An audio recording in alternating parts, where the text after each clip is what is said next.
From WNPR, I'm John Dankosky, and this is The Wheelhouse. Trump hasn't held a press conference since July, but released a video last night talking about his agenda for his first 100 days in office. Trump tweeted on Saturday and then again this morning, saying the cast and producers of Hamilton, which I hear is highly overrated, should immediately apologize to Mike Pence for their terrible behavior. Richard Spencer, he's the man who actually coined that term, alt-right. He was in Washington this weekend.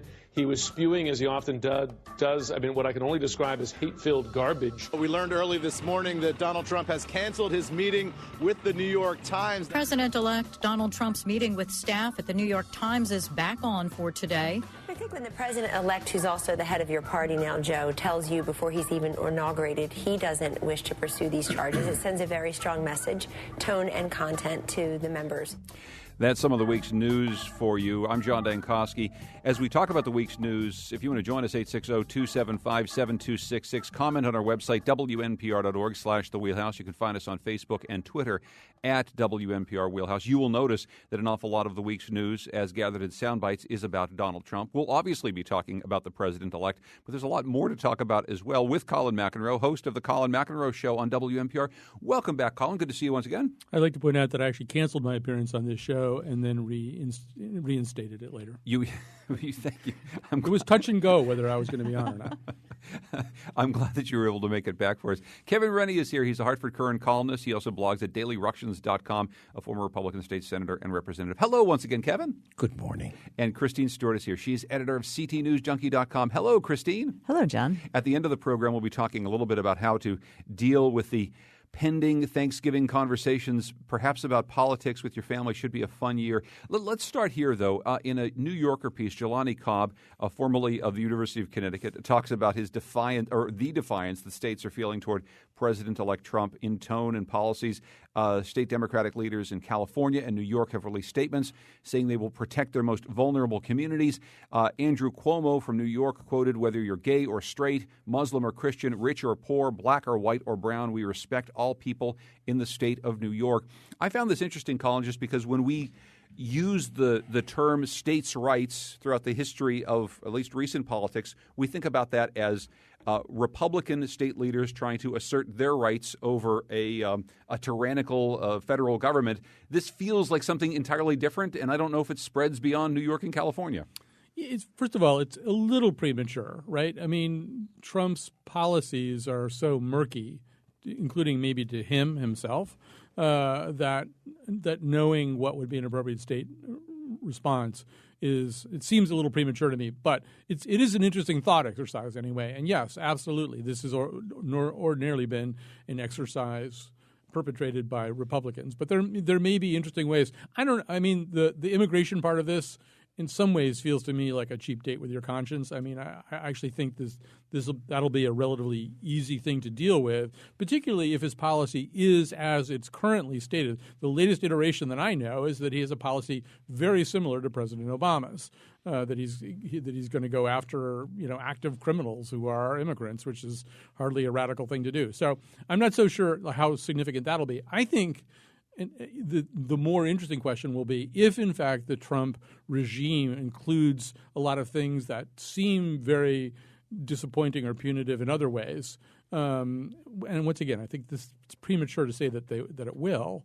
That states can be these crucibles of innovation where you can try something that the federal government doesn't seem to be able to try. My guess is that one of the places this might happen will be in the area of health care. If there's a significant vitiation of Obamacare, I think you'll see states trying their own experiments. And I want to get from the rest of our panel the idea of if states like Connecticut can be crucibles of innovation. But first of all, your broad thoughts on this notion, Kevin, of states maybe taking a look at what Trump eventually comes up with as policies and saying, no, we're not actually going to play that game. 50 laboratories, they're out there to be used. And it's one of the ways we got comprehensive welfare reform in the 90s was that states were given waivers to experiment with their own programs. And eventually what worked, I think, was incorporated into national policy, and what didn't was discarded. So there's nothing new about this. Everybody needs to calm down a little bit. And, things, for instance, we got the 55-mile-an-hour speed limit in America by threatening to take away highway funds. And so there are limits to experimentation when the heavy hand of the federal government decides to put conditions on legislation, and that will not be a first either. Well, exactly. I guess one question I have for you, though, is so much you said everyone needs to calm down. Colin said it's obviously premature. We're not sure what the Trump administration plans policy-wise. We clearly didn't hear a whole lot of policy specifics during the course of the campaign, and we haven't really yet. But I think whether it's state leaders or leaders of the Democratic Party or people across the country who are speaking up and saying we will resist what these policies are as they come forward, they're reacting to the rhetoric that we hear, and the rhetoric can be very harsh. I guess I'm wondering, Kevin, how we divorce those two things, how much we should think about what a president-elect says, how much we should take that to heart versus what actual policy prescriptions then go into place. A lot of the reaction is just about the things that he said, which scares, well, frankly, a hell of a lot of people. Well, he's a liar. And so that's not a surprise. That's one of the few things that will not change in his tenure as president. He doesn't tell the truth. He says what he thinks will be to his advantage at the moment, and that's not going to change. I mean, one of the things that the whole lock her up, you'd be in jail by now with Hillary Clinton, was disturbing at the time, but it's also disturbing that the president-elect of the United States intervenes in some sort of investigation or whatever it is and says we're not pursuing this. That's really not the president's job. That is the job of law enforcement, and that people should worry most about. That the rule of law is really under threat from the Oval Office. What do you see in all this, Christine? As states like New York and California, where Hillary Clinton won rather handily, where they start to speak up about the policies that they see forthcoming? No, I see that definitely happening, and I see Connecticut, taking a lead in that. And I think, on the healthcare front, also on immigration, that Connecticut will be vocal about what it believes, and how it believes we should move forward. I guess some of the danger in that is, as far as the healthcare goes, is the funding the state receives from the federal government, and what's going to happen with that, and how do we sustain, the systems that we currently have in place without help from the federal government. We've been used to a Governor Dan Malloy who will speak up when provoked by Republican national actors quite often. What have we been hearing from the governor along those lines? It feels as though other governors, perhaps those with greater approval ratings in their home states, have been a little bit almost every one of them. Fair enough. Except one, yeah. have been speaking up. Have we heard anything from the governor saying, "Look, we're going to defend health care here. We're going to defend immigrants' rights"?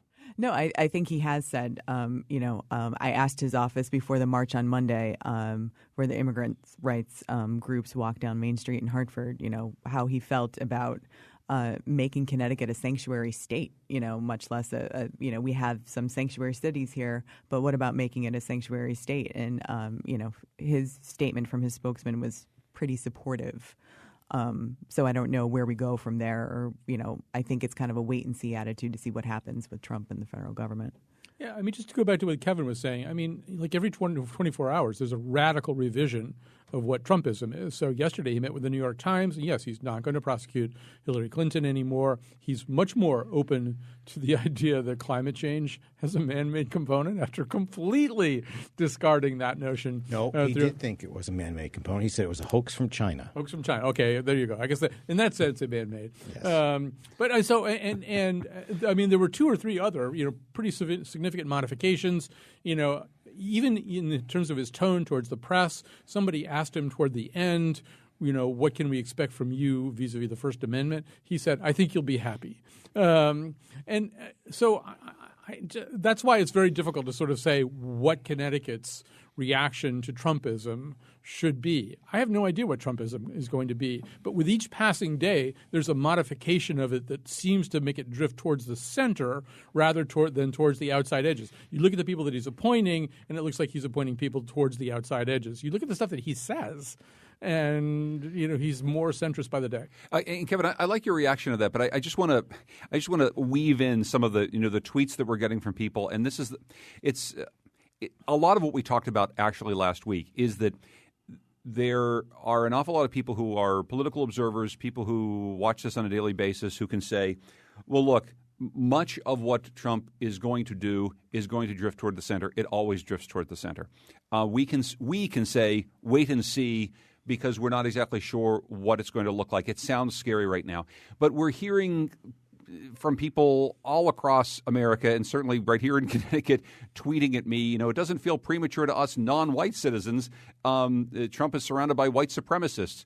The idea that for an awful lot of America, there's not really a wait-and-see attitude when they hear the rhetoric over the course of the campaign and they see what's been happening since then. Is that sort of another divide that we have in America right now? The people who are saying, okay, it's going to be okay, and the people are like, no, man, this is a huge problem for us right now. Well, I'm not saying it's going to be okay. Nor am I. I think it's going to be terrible. Yeah. But he's not in office yet. He's not exercising authority yet. So we do have to see what sort of government he forms. And then, we start to see, for instance, I think he said to the New York Times he was a little surprised at the Republican resistance in resistance in Congress to the idea of spending another $1 trillion, and that would be on, so-called infrastructure, what they call infrastructure. That our institutions do continue to work, and they will act as I hope, as a brake on his terrible instincts. Colin, I just wanted you to weigh back in because I know that you're not saying that. I guess that what we're hearing an awful lot, most of the emails I'm getting, frankly, from people are somewhere along those lines. Yeah. So look, one thing I've been saying to people is that there are two possible scenarios. One of them, and I think it's embodied in the emails and tweets you're getting, is that what this really is an attempt to completely destabilize many of the bulwark protections of the American government, done in a very genial and smiling fashion. But that if you were the kind of group of people who were planning to dismantle as much of the democratic protections as you could and substitute for them a much more authoritarian style of government, you wouldn't act much differently than the Trump group is acting now. However, that doesn't constitute proof that that's who they are, because there are also a lot of other signals they're sending on the other side. I actually think that Trump is very, first of all, I also think we got to be careful about what we say.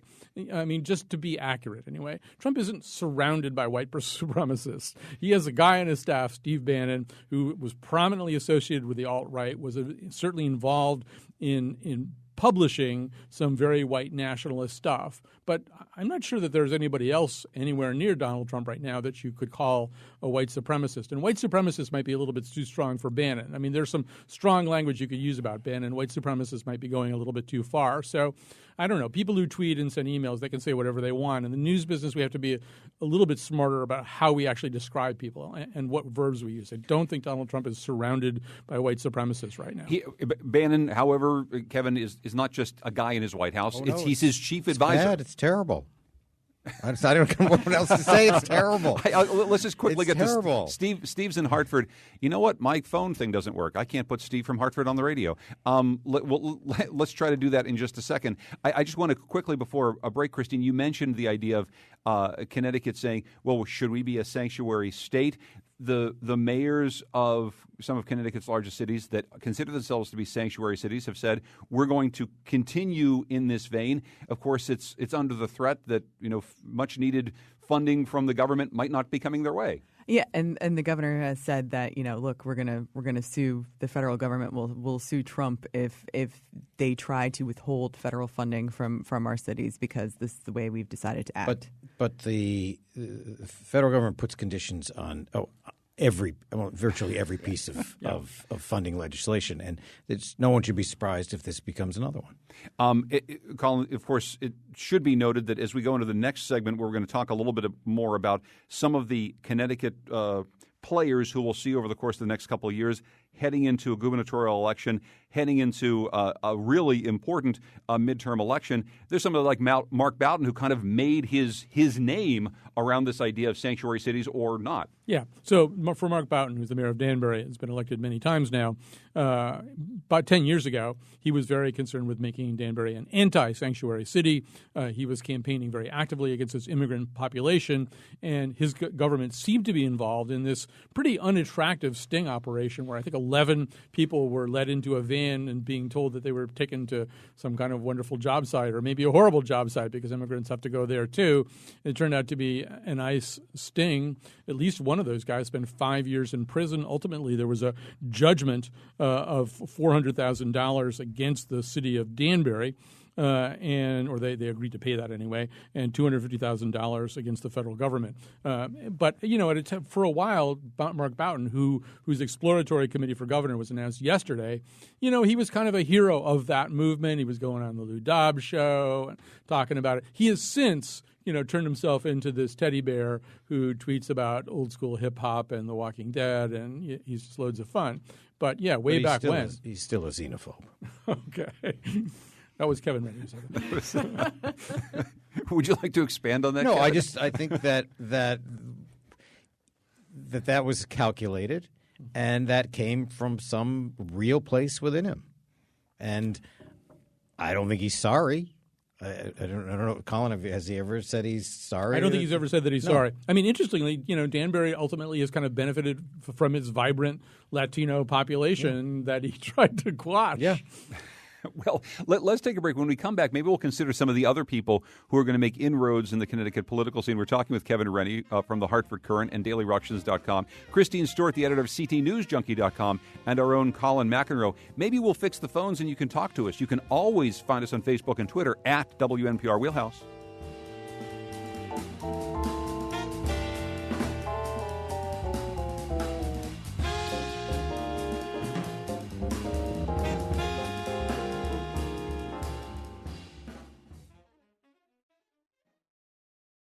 This is The Wheelhouse. I'm John Dankosky. A happy Thanksgiving week to you. I'm celebrating with Christine Stewart, editor of CTNewsJunkie.com, who brought hot toddies, I think, for everyone. I like your thermos. It's very nice. Kevin Rennie is here. He's a columnist for the Hartford Courant. He also blogs at DailyRuctions.com. And our own Colin McEnroe is back with us once again. What's on your show today, Colin? We have this culture panel, The Nose, that ordinarily meets on Friday, but this being the week that it is, we're meeting today. We're actually going to talk a lot about the way comedy, late-night comedy in particular, is sort of a canary in a coal mine for changing political climates. It's the first group of people who culturally respond to a big change like this one. That's this afternoon, a special nose this afternoon with Colin McEnroe. Let's quickly go to the phones. Steve from Hartford was trying to get on before, and my phone system wasn't working, but it's all fixed now. Hey, Steve, go ahead. You're in the Wheelhouse. Hi, everybody. Maybe this has already been settled, but can we go back to the very first question with regards to Connecticut, New York, California, the legislatures, the Democratic leadership staking out very, very firmly that they will oppose some of what Trump's rhetoric has been. Colin then went on to say, well, people can tweet whatever they want, but the press has to be a little bit more careful. But the distinction between what somebody says they'll do and what is actually happening is already happening in a sense. I was at a mosque on Friday for an interfaith prayer service where it was discussed a significant uptick in FBI calls to Muslims and to the mosque itself directly as a result of the election. So people don't need the press to tell them what's already happening. How is it that we make that distinction when the Connecticut legislature or the leadership in New York firmly comes out and says affirmatively, we will resist it? Well, Steve, thank you very much for the phone call. I'll put that first to Colin. And what I was hoping to do maybe today, and maybe we'll never be able to do this in a world in which the press seems to be disliked so much and under attack from so many different quarters, I wanted to resist having a conversation that was navel-gazing about the state of the press, because we could probably have that conversation all the time. But Steve brings up a point about how clear the people in our job can or should be about some of the things that are going on, about the positions we may or may not stake out, the words we might use. when we talk about the alt-right or white supremacists, or how much we pay attention to swastika taggings in high schools in Connecticut, et cetera, et cetera. I guess I'm wondering if you have a quick thought for Steve on this. I think being tough, fair, clear, accurate, these standards don't really change all that much. And so, yes, there are alarming activities going on which deserve to be reported upon and deplored when appropriate. And so certainly what happened at Wilbercross High School, where he recently did have, or at least their athletic complex, I think, where you had something like that happen. And recently, that stuff is really horrible. And if, in fact, it's true, I mean, this is the first I ever heard about there being an uptick in FBI checking on Muslims or mosques. I mean, it's something once again, it's something that you would need to document a little bit more than on an anecdotal level. It's also a little odd just in the sense that Trump isn't sworn in yet as president. Why would the FBI be enacting some policy that they imagine that he has? All I'm saying, look, I was as opposed to Donald Trump as a human being can be. I was absolutely as horrified as anybody else could possibly have been when he got elected. But now I think our job is, I mean, we don't want to turn into a fake news site, right? We don't want to be reporting stuff that's distorted or that anticipates something that really happened. The only way that we can really command the respect of people is to be really clear about what's true and what's not true.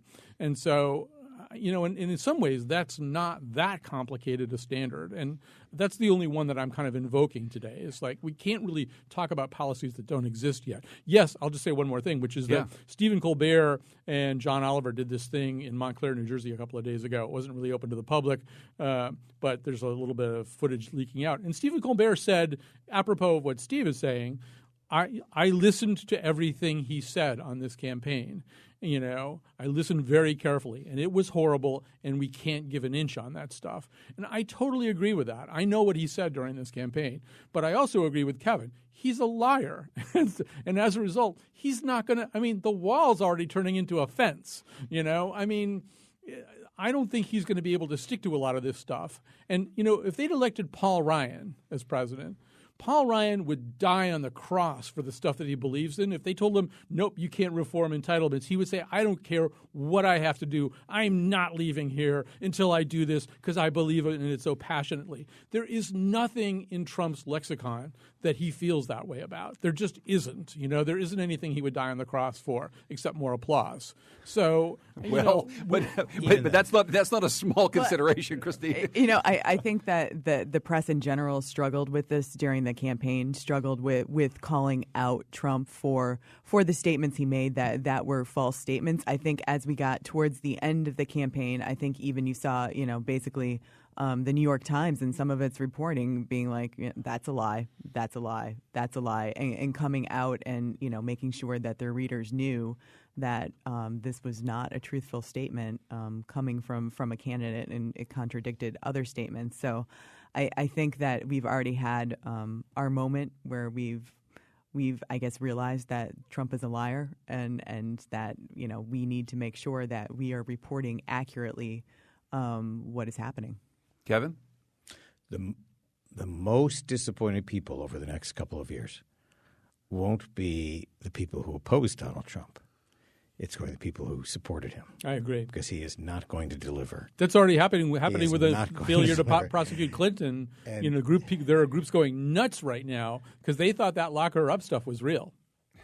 They thought what he said in the debate to her face, you'd be in jail right now. They thought that they believed that he believed that words had meaning and that meaning was attached to those words, but it doesn't. And so I don't know. They're going to be the most disappointed. I don't know why they should be surprised, though. He's not an ideologue. He's not. So he has no fixed beliefs. No, none. He was absolutely crystal clear about tearing down Obamacare during the campaign. Within days of being elected, he was saying, well, I think there's some elements of that deserve to be preserved. His next aperçu is going to be, well, a lot of those elements are knitted into the structure of not only Obamacare, but now all federal health programs. It's going to be very hard to unspool the ones that you like and then throw the rest away. It's going to be much more difficult than he had imagined. And thing after thing is going to work like that. It was upheld twice by the Supreme Court. Supreme Court. I mean, Well, yeah, it was upheld on its constitutionality because it was viewed as a tax, and Congress. Well, had the the right individual to tax. mandate was upheld, but also but it doesn't mean that the state Congress rights was not issue given the right to make changes in it. Yeah, you I mean, can still get rid of it. It's The not an Supreme amendment Court to the Constitution. notwithstanding. But may I just add one other thing? Absolutely, please. For the last 8 years, the press has been pretty indulgent of the President of the United States. And this is going to be a big change, and people are going to notice that the press is acting very differently toward this president than they did toward President Obama. And really more the way they acted toward President Bush. But the press should just do what its natural job is, no matter who the president is. Let's move on to some things that are happening in the wake of the election here at the state level. You wrote about this last week in your column, Kevin. It's not just that we saw a change in the Connecticut State Legislature where now the state Senate is tied 18-18, but it seems to come with a real potential, at least, for the Republican Party gaining some momentum to be able to co-lead a government that has been controlled in total by Democrats for such a very long time. What do you see in all this? I mean, what do you see coming out of this upcoming legislative session as Len Fasano is already calling for joint bipartisan talks to take a look at the problems with the budget? I mean, how big a deal is this that we've got this 18-18 tie in one house of the legislature? It's big. It's big because we have this tie at a time when we're facing probably more than $3 billion in budget deficit over the next 2-year budget. And as we sit here, no one knows what to do. There's not $3 billion out there to raise taxes, or there's really, if anyone knows where there are $3 billion in cuts in the budget, they're keeping that a secret. And so it's just a very difficult time, and it's an opportunity. It would be anyway, but a greater opportunity because of the new partisan divide for people with ideas to put them forward and to have them enacted into law, where that was not – they had no chance of that before. Have you – I'll ask you first, Kevin, and I'll turn to Christina on this because she's there at the Capitol every day. Do you know where those ideas are coming from? Are they as hard to find, those people with those ideas, as maybe the $3 billion in cuts that we're talking about here? Oh, I think there have been ideas out there on what to do on benefits reform and contracting and state services. But it's not, there's not one you can point to that said, there's $3 billion over in this corner that no one has noticed. It's going to be piece by piece by piece. And, if you have an idea that can save $20 million, you are going to be fed it at the state capitol because that's what they're going to be looking for. It's going to take many small pieces to this puzzle. No, it definitely is. And I mean, the hard part is the unfunded pension liability that we have and the level of debt, the amount of spending from our operating budget that is going towards our fixed costs. Right. And that's a huge problem. And if they had been able to solve that problem, literally the last public meeting they had on solving the pension problem was in April.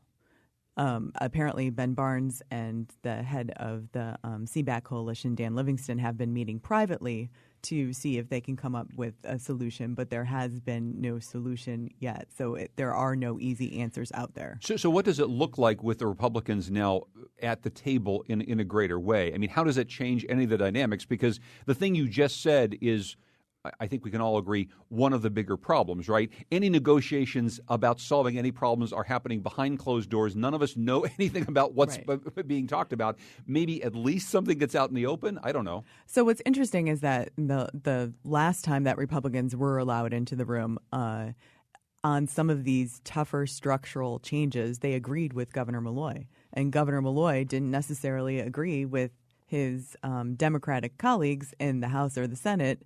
But he really the Republicans didn't have enough power to say, hey, we need to stay in the room. We need to talk about this. Weren't able to convince the Democrats that that's where they needed to go. Governor Malloy was convinced. He's okay with voting on union contracts. And, so he's, in step with the Republicans on that. So I think that the Democrats are really going to have a hard time this year. Because the Democratic legislative leaders really protect what they see as their prerogatives, and one of them is disdain for the Republicans. And they did not want the Republicans in the room. They wanted to work out the budget on themselves. They had no interest in any other ideas. That's just the way it is. And now it's changed, and they are the voters have changed that, and they're disoriented as about what's ahead and how to continue to exercise their powers.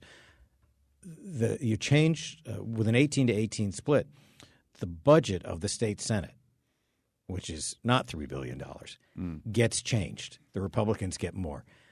The Democrats are are feeling very nervous and emotional over. They're like they're going to be in the next room from Kanye West when they have to give up some of that money. Colin, all right, yeah. There's so much about this that's very interesting. So, and in a way, I thought the next sound you hear will be Larry Cook typing an email. It would have been fine. Larry Cook, he works for the Senate Democrats, just for the insiders or outsiders who don't know. Sorry. In a way, it would have been fine if it went 1917 and the Republicans took control, right? I mean, success has many parents. Failure is an orphan. There's going to be a lot of failure up there. There's been a lot of failure up there. And so everybody would like to sort of, sing the Billie Jean tune, "The Kid Is Not My Son." But, the more involved you are, the more access you have, the more that you have to take some ownership of these problems. I don't think anybody has any magic solutions or any magic bullets. We would have heard about those by then. I do feel like, at minimum, Len Fasano, the minority leader of the Senate, he's barely a minority leader anymore, right? It's an 18-18 tie. There are two Democrats, as Kevin has written, who are very reliably peeled off from the Democratic majority. But then you start thinking about it as a chess game, and you start thinking about some of the unpopular things that are going to have to happen.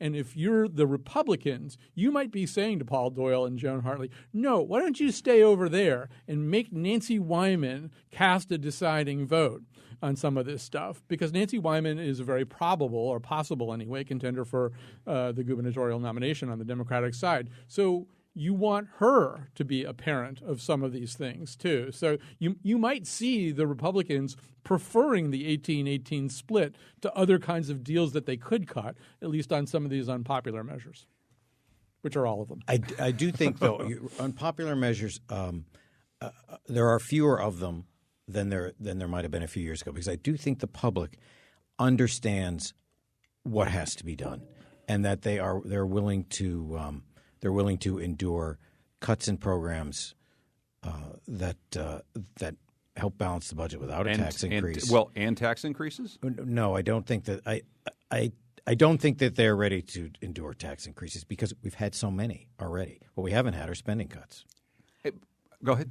Well, and let's see what happens. The House Democrats are proposing giving everybody who lives on Social Security a tax break, from the income tax, which is $47 million, which in addition they'll have to find in the budget. Are we going to see an upcoming legislative session in which, Christine, you think we will have some of these conversations about the big things that will structurally solve the problems? Or are we going to see another session filled with these sort of little tiny money grabs where we're going to make $30 million here and $40 million there, and people will hold press conferences and pat themselves on the back because we're getting closer to solving a problem that's actually as deep as the Grand Canyon? They have to solve the issue this year. They have to deal with the big structural problems this year, because there is no more money left in the couch cushions. Also, we had a little problem with our bonds, state bonds, in a recent offering, that the interest rate that the state has to pay came in considerably higher than what they expected, and that's a sign that our financial markets, which are bloodless, are losing confidence in Connecticut, and that's a very dangerous. How did it take that long? Actually, three of the four bond rating agencies have downgraded Connecticut. Yeah, I'm sort of wondering how it took that long. I was just going to say, Bill Clinton said one of the biggest surprises of being president was the power of the bond market. Mm.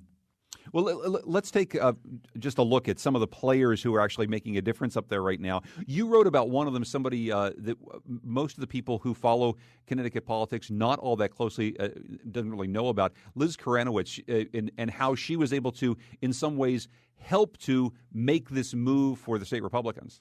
Yeah, there's not really a class of professional campaign people for the Republicans in Connecticut, simply because there's not a way to sustain them as to make a living. But she has managed to become a force in the Republican Party and now in wider politics.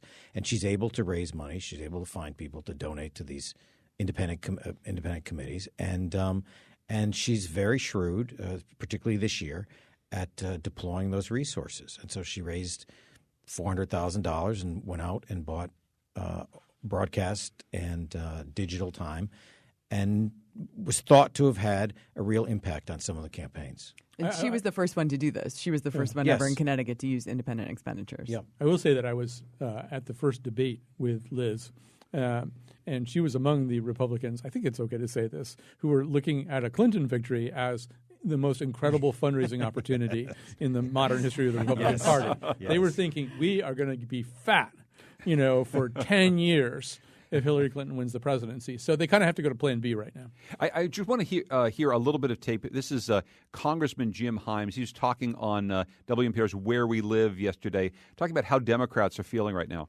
Well, there's no question that when you lose, and when you lose as unexpectedly as the Democrats lost, obviously with the precedent on down to the House, where I think we, right up until Election Day, had the hope or the expectation we might win, if not certainly not the House majority, but, somewhere between 15 and 20 seats. And, of course, we wound up significantly lower than that. I think there's at least two conversations that need to be had. Number one is, what did we get wrong? And I think that conversation is going on in a very robust way right now in the Democratic caucus in the House and elsewhere. But then there's also a larger conversation to be had. What does it mean for our country if the person who gets almost 2 million more votes, 2 million more Americans saying, hey, I want you to be president, doesn't get to be president? So that's Jim Himes talking on Where We Live yesterday. Actually, he raises two points that we could probably spend a whole lot of time on separately, Colin. I guess I'll have you address the first of the two, though, having to do with what the Democrats do now. Yes, obviously a lot of hand-wringing at the national and at the local level. I wonder if at the local level people are thinking about and asking the question, what did we do wrong, in quite the robust way that perhaps national Democrats are. But what do you see in that? I don't know. I stopped listening after a while. But they have to make deals. Chuck Schumer's already figured this out, right? That, you can be the loyal opposition about some of this stuff, but you also – this is a guy who likes to make deals, and so that's what you're going to do. And at times, in all of the ways that Kevin suggested that Trump may drift out of communion with his original base, those always present opportunities for you to cut your own deals. I think Himes is he's one of the many people who's in a very odd position. All anybody talked about in terms of him during this election cycle is that Clinton was going to win. He was going to be offered, a pretty good job somewhere within the Clinton administration, which he would probably take unless the Democrats took the House back, at which point he could have some kind of really good leadership or committee. Well, that was all just, pie in the sky. None of that happened. So if he sounds a little, loopy, it might be because, he personally doesn't really have a good play right now. A month ago, we were talking about the end of the Republican Party. Now it has more power than I think probably since the 1920s. It's extraordinary how wrong prognosticators got it. But even though that same Republican Party, now that it has much more control, is in 35 different pieces. It's like this tribal unit with a bunch of treaties. In a nation of over 300 million people, when you divide yourself into just two parties, those two parties are going to have a lot of different points of view, and that's always the struggle. What points of view are the predominant ones of our two political parties? And I think what may turn out to be more interesting is how the Bernie Sanders wing of the Democratic Party it now has its moment. And I'm wondering, Christine, quickly before our break, if you can address that maybe at the state level. Jim Himes is talking about it from his perch in Washington, but do you hear the type of hand-wringing? Do you get the sense that people in Hartford are asking the same questions about what did we get wrong? How did we lose control of the Senate? How did we lose, frankly, so many races around the state? And just you look at that map, you look at all those red towns all over the place. Are people in Hartford, in the Democratic offices, asking these questions about what we need to do differently? No, they are asking these questions, but I don't think that they necessarily. I think that they know the answers to these questions, and I think that I'm not sure if that message has gotten to their strategy message of how they proceed yet. So I think they still need to have they still need to come to the acceptance of what exactly happened and then figure out how to move forward. Yeah, acceptance, I guess, is the first step. Well, we're talking with Christine Stewart, editor of CTNewsJunkie.com, Kevin Rennie from the Hartford Courant, Colin McEnroe from the Colin McEnroe Show on WNPR. When we come back, a few more things to talk about and maybe give you some tips about how to talk about all this stuff at the Thanksgiving dinner table. That's coming up next in the Wheelhouse.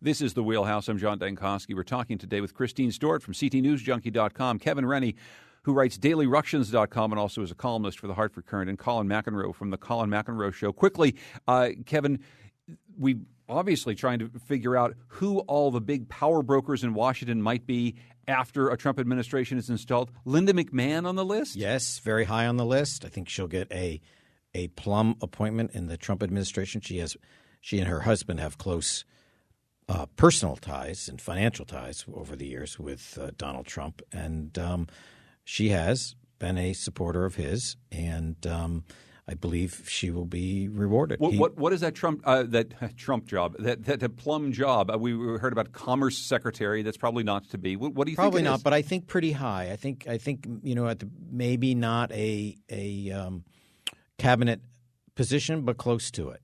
Very, very close to it. I just say that. And I leave it at that. and maybe unless anybody else would like to do it, we will leave it at that. Say no more. Did you see that thing where they've actually installed a camera in the elevator at Trump Tower so you can watch on C-SPAN like people coming in or apparently who's coming in and out? It's boosted C-SPAN's viewership. Right. It's like the Yule log of politics. Actually, watch it. To be fair, CTN, since we're watching on CTN today, you should consider something like this. Yeah. Just pick a random office and see who comes in. Maybe out of this office here. Put a camera in our elevator. Put a camera in our elevator. There's a lot of interesting people in there. Just giving you some programming tips. Christine, quickly, talk about something that you posted. This is sort of a crazy story about this party, this wild party that happened. The Washington Post and Kathy Austin, actually, from the Democrat from Sprague, said she's writing to communicate her disgust about what happened at this party. Can you just explain this story briefly, Christine? Okay, so the Washington Post had an election night party, and at this party, which was sponsored by MGM, there was a server who was wearing a dress, and on the dress were attached the MGM logoed napkins. And so guests were encouraged to take their napkin from the dress instead of being handed a napkin.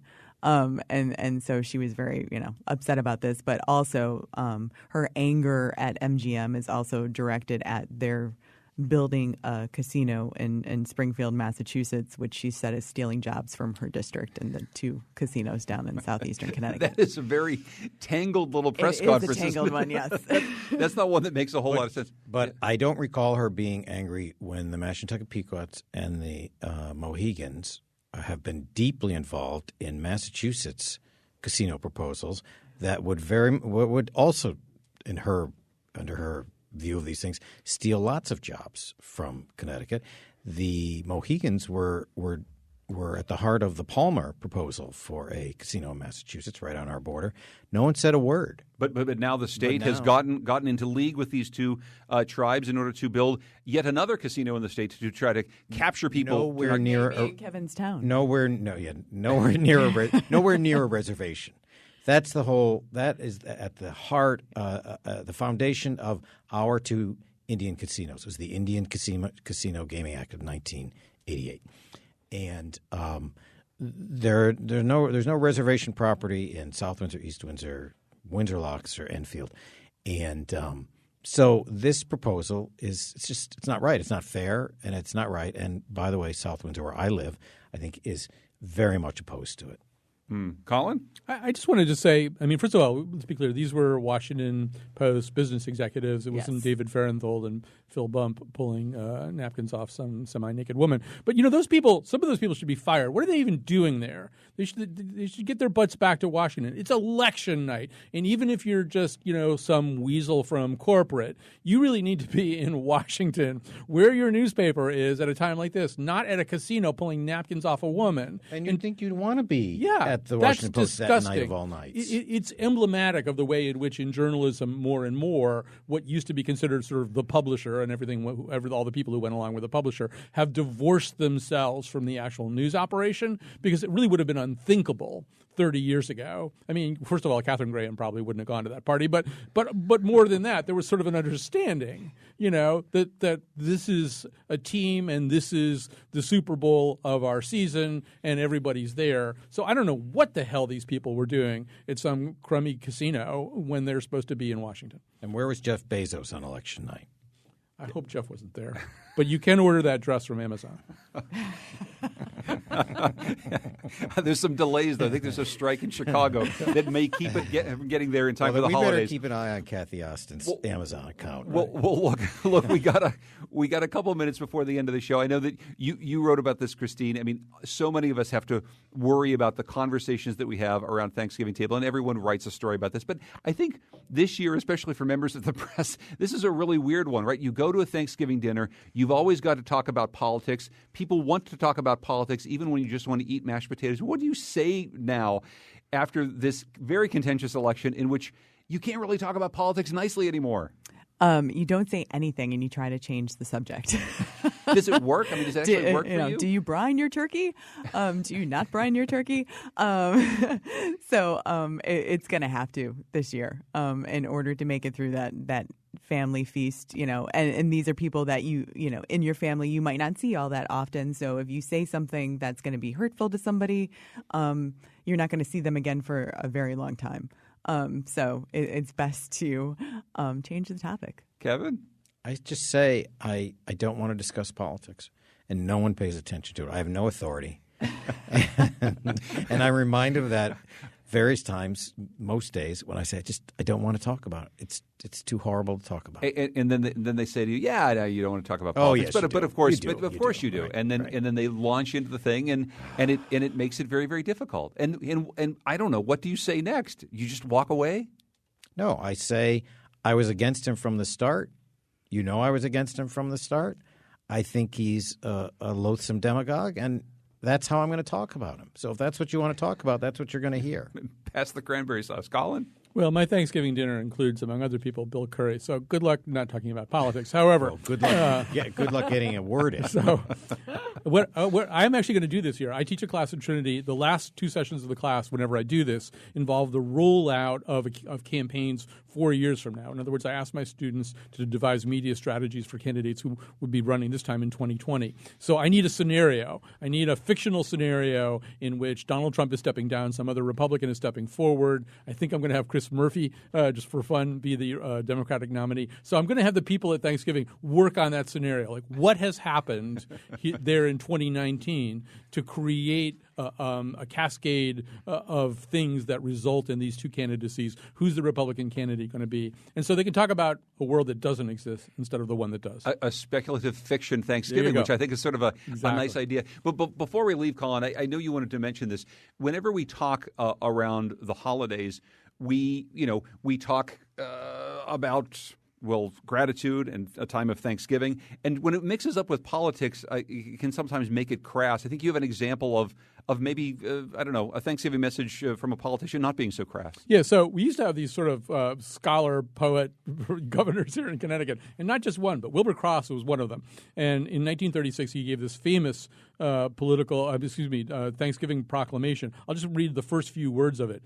Time out of mind at this turn of the seasons, when the hardy oak leaves rustle in the wind, and the frost gives a tang to the air, and the dusk falls early, and the friendly evenings lengthen under the heel of Orion. Very difficult to imagine any of our recent governors writing a proclamation such as this one, but I do read it every year. It goes on, and it's magnificent poetry. Just Google Wilbur Cross, Time Out of Mind, and you'll get it. That's Colin McEnroe, the host of the Colin McEnroe Show on WNPR. Thanks so much, Colin. Appreciate it. Thank you, sir. Thanks to Christine Stewart, editor of CTNewsJunkie.com. Thank you, Christine. Thanks, John. Thanks to Kevin Rennie, Hartford Current columnist who also writes DailyRuctions.com. Thank you, Kevin. You're welcome. A happy Thanksgiving to you all. I'm very grateful for the people who put together the Wheelhouse, including Katie Tolarski and Kyone Wolf. Please have a safe and healthy Thanksgiving.